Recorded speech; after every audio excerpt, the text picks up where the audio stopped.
السلام علیکم ورحمۃ اللہ وبرکاتہ۔ بسم اللہ الرحمن الرحیم۔ انٹرسٹنگ سٹوری چینل کے معزز ناظرین، آج آپ دیکھنے جا رہے ہیں ایک بے بس عورت کی بے بسی اور معاشرے کی بے حسی۔ چلتے ہیں ویڈیو کی جانب۔ مجھے اس کا مجرا دیکھتے ہوئے مسلسل 10واں دن تھا۔ کیا غضب کی نئی چیز ہیرا منڈی میں آئی تھی۔ اس کا نام بلبل تھا۔ جب وہ ناچتی اور تھڑکتی تھی تو جیسے سب تماشبین ماب ہو جاتے تھے۔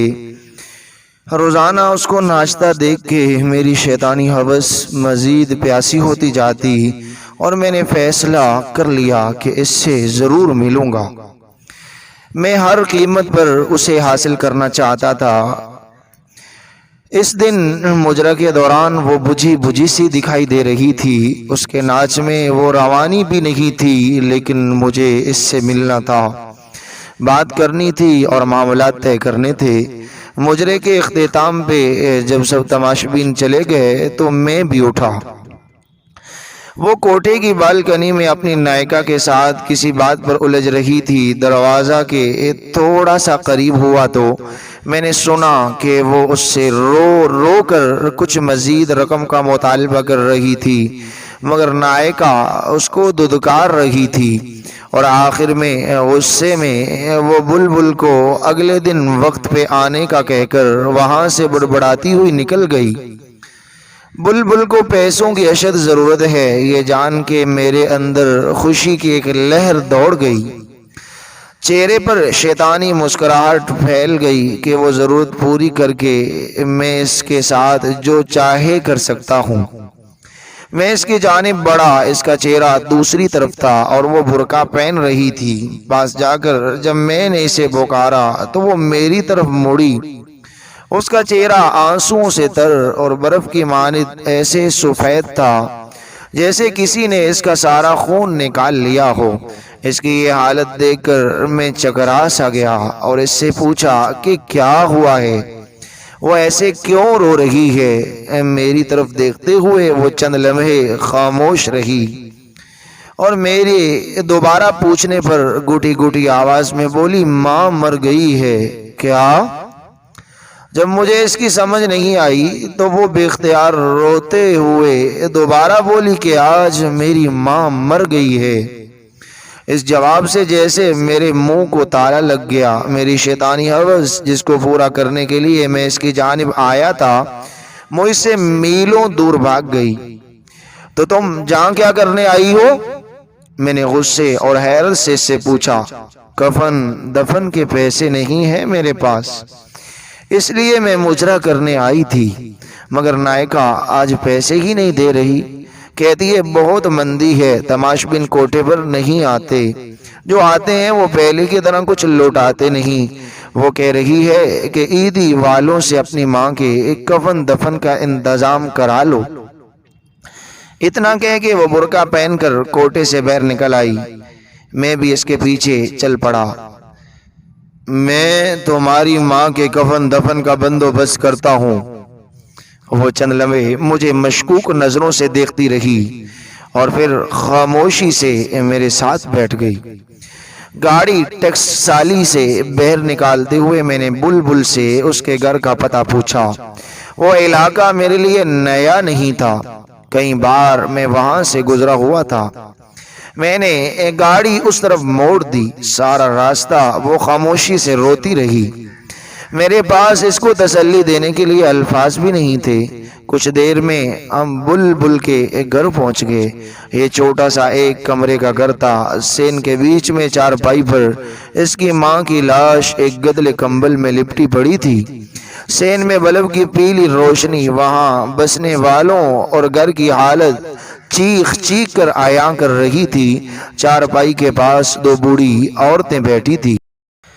ایک کی گود میں 7-8 ماہ کا بڑا گول مٹول اور پیارا سا بچہ کھیل رہا تھا۔ آدھی رات ہونے کو آئی تھی۔ جیسے ہی بلبل گھر میں داخل ہوئی وہ بوڑھی عورتیں بچہ اسے سونپتے اور دیر آنے کی وجہ سے ناراضگی کا اظہار کرتے ہوئے وہاں سے رخصت ہو گئی۔ بلبل بچے کو لے کر کمرے کی طرف گئی۔ بچہ بہت بے قرار تھا اور پھر وہ اس کی چھاتی سے لپٹ گیا جیسے صبح سے بھوکا ہو۔ کیا یہ بلبل کا بچہ ہے؟ یہ ایک نیا انکشاف تھا کہ بلبل شادی شدہ بھی ہے۔ چند لمحوں بعد وہ کمرے سے باہر آئی، مجھے یوں ہی کھڑا دیکھ کر پھر کمرے میں گئی اور ایک پرانی سی کرسی اٹھا لائی۔ سیٹھ جی معذرت، میرے گھر میں آپ کو بیٹھانے کے لیے کوئی اور چیز نہیں ہے، وہ کرسی رکھتے ہوئے شرمندگی سے بولی۔ میں سر ہلاتے ہوئے اس کرسی پر بیٹھ گیا۔ کچھ سمجھ نہیں آ رہا تھا کہاں سے شروع کروں۔ تمہارا اصل نام کیا ہے؟ بلبل؟ بالآخر میں نے اس سے پوچھا۔ وہ چپ رہی، شاید بتانا نہیں چاہ رہی تھی۔ افشاں، میرے دوبارہ پوچھنے پر اس نے آہستہ سے کہا۔ بہت افسوس ہوا تمہاری ماں کی وفات کا۔ وہ خاموش رہی۔ تمہارا باپ بھائی کوئی ہے؟ اس نے خاموشی سے نہیں میں سر ہلایا۔ یہ بچہ تمہارا ہے؟ اس نے پھر خاموشی سے ہاں میں سر ہلایا۔ تمہارا شور کہاں ہے؟ چند لمحوں بعد وہ بولی، چھوڑ گیا۔ تم ہیرا منڈی کیسے گئی؟ تم مجھے ناچنے گانے والی تو نہیں لگتی۔ اب وہ نظریں اٹھا کر مجھے دیکھتی ہوئی بولی، سیٹھ جی قسمت وہاں لے گئی۔ گھر میں کوئی مرد نہیں تھا، ایک بیمار ماں اور بچے کی ذمہ داری تھی، کہیں اور کام نہیں ملا تو نہ چاہتے ہوئے بھی مجبوراً یہ راستہ اختیار کرنا پڑا۔ کچھ عرصے تک نائکا نے ناچ گانا سکھایا اور پھر تندے پر بٹھا دیا۔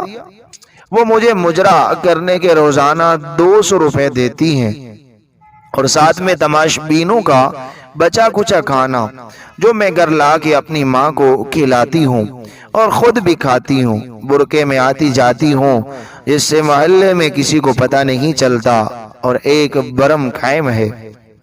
سیٹھ جی ایسی کتنی بے سہارا گمنام لڑکیاں معاشی آلات کے ہاتھوں مجبور ہو کر ان کوٹوں پر ناچنے پر مجبور ہیں۔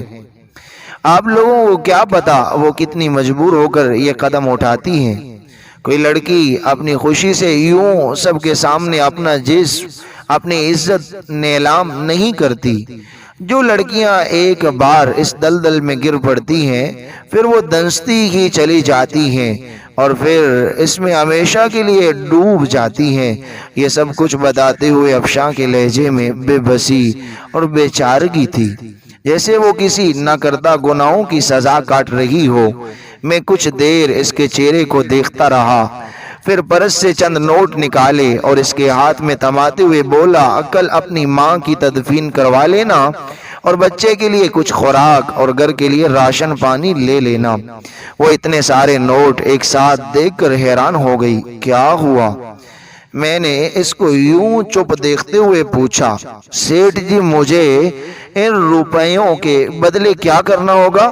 وہ ڈرتے ڈرتے پوچھ رہی تھی، شاید یہ سوچ رہی تھی کہ ان نوٹوں کے بدلے سیٹھ پتہ نہیں کب تک اس کا جسم نوچے گا، کب تک اس کو سیٹھ کی رکھیل بن کر رہنا پڑے گا۔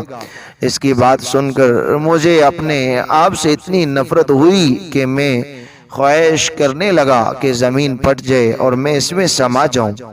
مجھے احساس ہوا کہ میں ذلت اور اپنے کردار کی پستی کی آخری حد کو چھو رہا تھا۔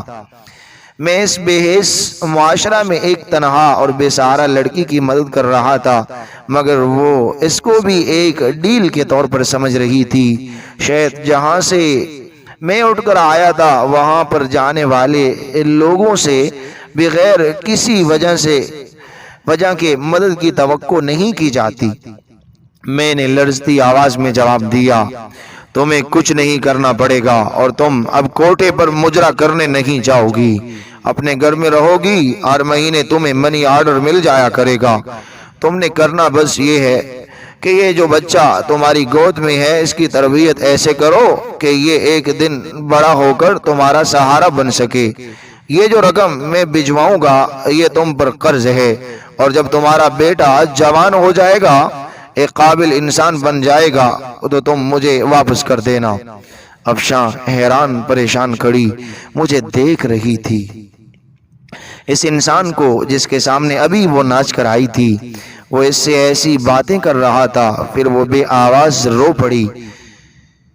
مجھ سے وہاں رکا نہیں گیا، میں نے افشاں کے گھر کا پتہ لیا اور اس کو اپنا کیا، وعدہ یاد دلا کر وہاں سے رخصت ہو گیا۔ سارے راستے میں یہی سوچتا رہا، مجھے تم سے کچھ نہیں چاہیے، مجھے تم سے کچھ نہیں چاہیے افشاں، جو تم نے مجھے دیا میں اس کا احسان ساری عمر نہیں اتار پاؤں گا۔ تم نے مجھ میں دفن اس انسانیت کو جگا دیا جو میں دولت اور شیطانی عوض کے نیچے دبا کر مار چکا تھا۔ تم نے مجھے پھر سے انسان بنایا ہے افشاں۔ اس واقعے کے بعد میں ان تمام برے کاموں سے توبہ کر کے اس کی بارگاہ میں گناہوں کا بوجھ لیے حاضر ہوا۔ ہر روز اس کے سامنے اپنے گناہوں کا اعتراف کرتا، اس سے معافی کی درخواست کرتا۔ میں باقاعدگی سے ہر ماہ افشاں کو منی آرڈر بھجواتا رہا۔ کئی دفعہ دل کیا میں اس مسیحیہ کو مل کر آؤں جس کی وجہ سے مجھے ان تمام گناہوں اور بدکاریوں سے نجات ملی، مگر ہر دفعہ ایک شرمندگی آڑے آتی رہی کہ کبھی میں اپنی شیطانی عوض کے لیے اس کا پیاسا تھا، اور پھر وقت گزرتا چلا گیا، دن مہینوں میں بدلنے لگے اور مہینے سالوں میں تبدیل ہوتے گئے، مگر میں افشاں کو بھولا نہیں تھا۔ وہ بھی میری طرح بوڑھی ہو گئی ہوگی اور اس کا بیٹا بھی جوان ہو گیا ہوگا، پتہ نہیں کسی قابل بنا ہوگا، اپنی ماں کا سہارا بنا ہوگا کہ نہیں۔ میرے بچے جوان ہو گئے تھے، زندگی اتار چڑھاؤ کے ساتھ مسلسل چل رہی تھی۔ ایک شام چھٹی کے دن جب میں اپنے گھر میں موجود تھا تو ملازم نے آ کر مجھے بتایا کہ ایک عورت اور اس کے ساتھ ایک جوان لڑکا اب سے ملنے آئے ہیں۔ کون ہیں؟ معلوم نہیں صاحب، پہلی بار ان کو دیکھا ہے، ملازم نے مؤدبانہ لہجے میں جواب دیا۔ اچھا، انہیں ڈرائنگ روم میں بٹھاؤ، میں آ رہا ہوں۔ کون ہو سکتا ہے؟ یہی سوچتے ہوئے میں ڈرائنگ روم کی طرف بڑھا۔ ایک عورت پر نور چہرہ کے ساتھ سفید بڑی چادر میں خود کو چھپائے ہوئے ہاتھ میں ایک پرانی سی ڈائری لیے کھڑی تھی، اور اس کے ساتھ اچھے کپڑوں میں ملبوس ایک بڑا ہینڈسم نوجوان کھڑا تھا۔ اس لڑکے کو میں جانتا تھا، وہ ہمارے علاقے کا نیا ڈی ایس پی احمد تھا۔ سلام سیٹھ جی، میں افشاں ہوں اور یہ میرا بیٹا احمد۔ یوں ہی اس نے افشاں کا نام لیا، میرے ذہن میں اس کا ماضی کا چہرہ گھوم گیا اور پھر مجھے پہچاننے میں دیر نہیں لگی کہ وہ افشاں تھی۔ آپ مجھے پہچان گئے نا؟ میں نے سر ہلاتے ہوئے ہاں میں جواب دیا اور ان کو بیٹھنے کا اشارہ کیا۔ افشاں پھر اپنے بیٹے سے مخاطب ہو کر بولی، احمد بیٹا، یہی ہیں میرے مسیحا جن کی بدولت تمہاری ماں گندگی کے دلدل میں گرتے گرتے نکلی، اور یہی ہے جو تمہاری پڑھائی کا تمہیں جہاں اس مقام تک لانے کا ذریعہ ہے۔ میں ان کو جانتا ہوں امی جان، ان کا شمار علاقے کے معزز ترین افراد میں ہوتا ہے، مگر میں یہ نہیں جانتا تھا کہ مجھے اس مقام پر لانے میں ان کا کردار سب سے عام ہے۔ سیٹھ صاحب، جس طرح آپ ہم بے سہارا اور بے کس لوگوں کی زندگی میں مسیحا بن کر آئے، اس کا احسان ہم کبھی نہیں بھولیں گے۔ احمد بڑی مشکور نظروں سے دیکھتا ہوا بڑی عاجزی سے بول رہا تھا۔ ایسے کہہ کر آپ لوگ مجھے شرمندہ مت کریں، میں نے افشاں کی طرف دیکھتے ہوئے کہا۔ آج اس کو پکارتے ہوئے بے اختیار میرے منہ سے افشاں بہن نکل گیا۔ میں خود حیران تھا، مگر یہ سچ تھا۔ افشاں صوفے سے اٹھی اور آگے بڑھ کر پرانی سی ڈائری مجھے تھماتے ہوئے کہنے لگی، سیٹھ جی، اس میں وہ تمام حساب درج ہے، میری ماں کی تدفین سے لے کر آپ کی آخری منی آرڈر تک میں نے ایک ایک پائی کا حساب رکھا اور آپ کے دیے پیسوں کو امانت کے طور پر استعمال کیا، اپنے بیٹے کو ایک قابل انسان بنایا۔ آپ نے مجھے 22 سال پہلے کہا تھا کہ یہ قرض ہے اور یہ تب واپس کرنا جب تمہارا بیٹا ایک قابل انسان بن جائے۔ کچھ لمحے خاموش رہنے کے بعد افشاں پھر سے بولی، سیٹھ جی، آج وہ وقت آ گیا ہے، میں آپ کے احسانوں کا بوجھ تو میں نہیں اتار سکتی، مگر جو پیسے آپ نے مجھے دیے تھے میرا بیٹا وہ ضرور اتارے گا، اور آپ سے درخواست ہے آپ انکار مت کرنا۔ میں افشاں کو بڑی تحسین نظروں سے دیکھ رہا تھا۔ آخر اس نے وہ کر ہی دکھایا۔ یقیناً قول و قرار کو نبھانا، وعدے پر قائم رہنا ایک اچھے کردار کے حامل انسان کی بڑی نشانی ہے۔ یہ سب سن کر میرے دل میں اس کی عزت اور احترام اور بڑھ گیا۔ میں نے تم کو بہن کہا ہے افشا بہن، اور میں کیسے تم سے یہ پیسے واپس لے سکتا ہوں؟ مجھے یوں شرمندہ مت کرو۔ میرے رکے رکے الفاظ میں پیسے نہ لینے کی معذرت چھپی تھی، مگر وہ بضد تھی۔ مجھے اس کے سامنے ہار ماننا پڑی اور وہ تمام پیسے جو میں اس کو منی آرڈر کی صورت میں بھیجتا تھا اس کو واپس لینے کی حامی بھرنی پڑی۔ پھر وہ دونوں مجھے اپنے نئے گھر کا پتہ دے کر اور آنے کی تاکید کر کے واپس چلے گئے۔ ارم، میں نے تمہیں کسی سے ملوانا ہے، میرے ساتھ چلو گی؟ شام کو میں نے اپنی بیگم سے کہا، کیوں نہیں چلوں گی، مگر کون ہے اور کس سلسلے میں ملنا ہے؟ بیگم نے سوالوں کی بچھاڑ کر دی۔ میں نے روبی بیٹی کے لیے ایک لڑکا پسند کیا ہے، تم مل لو، اگر تم کو پسند آ جائے تو پھر اس کے بعد روبی سے بات کر لینا۔ میں نے مختصر لفظوں میں اسے وجہ بتائی۔ اگلے دن میں اور میری بیگم ارم ناز افشاں کے گھر میں تھے۔ ارم کو بھی آمد بہت پسند آیا۔ ہم نے پھر افشا سے آمد اور روبی کے رشتے کی بات کی۔ افشا کو بھلا اس سے کیا اعتراض ہو سکتا تھا؟ وہ پھولے سے نہیں سما رہی تھی، اور یوں میری بیٹی کا رشتہ افشا کے بیٹے احمد سے طے ہو گیا۔ وہ تعلق جو ایک طویف اور تماشبین جیسے گندے رشتے سے شروع ہوا تھا، اس کا اختتام ایک نہایت معذب رشتے کی شکل میں ہوا۔ یہ سچ ہے کہ ہر انسان کو قدرت سدھرنے کا موقع ضرور دیتی ہے۔